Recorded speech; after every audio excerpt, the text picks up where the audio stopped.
I have Amos here. I'm going to show you his training. So I have a place, a dog bed with a bolstered edge. I'm going to put it down here. Amos knows when he sees a place that we're going to do some training. Good boy.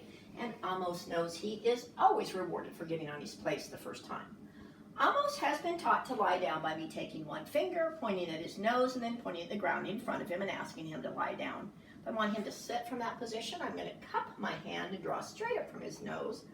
Amos knows hand signals and voice commands. I'll demonstrate again. Point at his nose, point at the ground to ask him to lie down. Cup your hand and draw straight up to ask Amos to sit. Good boy. Amos has been taught to come to me when he sees a closed fist.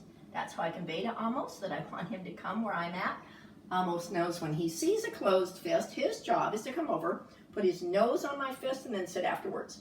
Sitting is the canine equivalent of please. I don't have to ask him for that portion of the behavior. He just knows it's required. I rewarded him for returning to his place like a very good boy, and I'll demonstrate the touch it again. Here's the fist, the puppy, the polite nose bump, and the polite sit afterwards without me asking him to do so. Good boy. Amos has been sleeping in a wire kennel at night. If I want him in this wire kennel, I'm going to open up the door.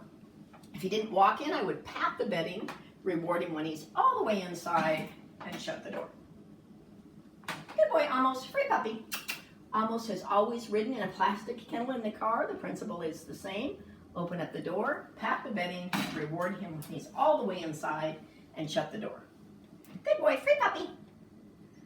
Amos knows to sit during certain circumstances without me asking him to do so, and those include when he sees his collar, an easy walk harness, a leash, a dog bowl, or wants attention. I'm going to demonstrate that by showing Amos an easy walk harness and wait for him to come over and do the appropriate behavior.